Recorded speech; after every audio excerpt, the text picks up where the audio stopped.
Soomaaliya iyo Kenya waxa ka dhaxeeya maroo ku saabsan xuduud biyoodka labada dal kaasoo maalmahan gaadhay halkiisii ugu sarreysay. Haddaba maxay yihiin xuduudaha la isku hayaa mid waliba muxuu doodiisa sal uga dhigayaa? Kenya iyo Soomaaliya waxay wadaagaan xuduud dhuleed oo dhererkeedu yahay 682 kiiloomitir oo ku soo dhamaata xeebaha labada wadan. Xeerka badahu sida uu dhigayana wadan kastaaba waxa uu leeyahay masaafo biyaha badda ee ku beegan ah kuwaas loo ogol yahay inuu yeelan karo, maamuli karo, kana faa'iideysan karo.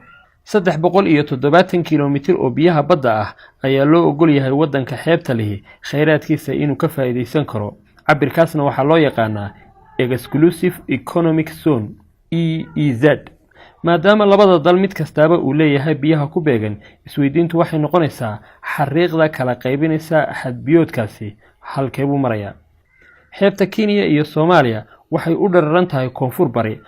Xariiqda kala qaybisa biyaha labada dalna waa mid ku qotonta beriga, taas oo dhinac kastaba la sameynaysa xagal quman. Sidaa daraadeed xariiqdaasi waa mid u socota koonfur bari. Kenya ayaan iyadu xad ka aqoonsanayn oo ku doodaysa in xariiqda biyaha labada dal kala qaybisa ay noqoto mid u kacda bari quman, ama si kale haddii loo dhigo barbar qaada xariiqaha loolka. haddii soo jeedinta Kenya la raaco waxay ka dhigan tahay in Soomaaliya yeelato aag biyood xaga 60 digrii ah la sameynaya beriga Soomaaliya, halka aag biyoodka Kenyana noqonayo xagal 130 digrii ah. marka labada xariiqood ee dalba dhankiisa kaga andacoonaya la raaco waxa soo baxaya aag biyood qaab saddexagal ah leh, badkiisuna yahay 100,000 oo kiiloomitir oo ah inta lagu muransan yahay.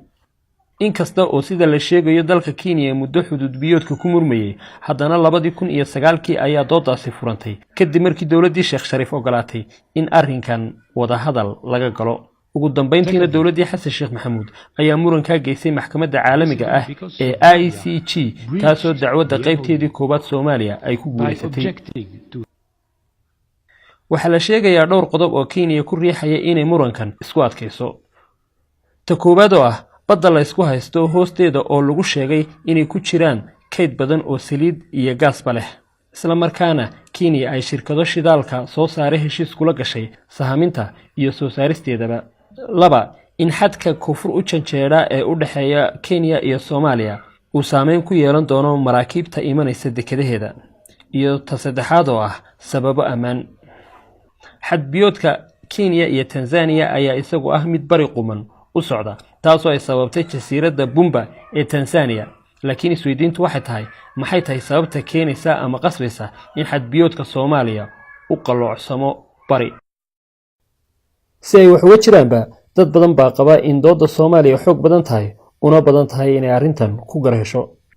kuleelka diblomaasiyadeed ee Kenya keentayna yahay culays iyo cadaadis la rabo in lagaga hortago arrinta, carqaladna lagu geliyo. wax jirase alla og. waa naga intaasi waryaridaas. salaamu calaykum waraxmatullaahi wabarakaatuh.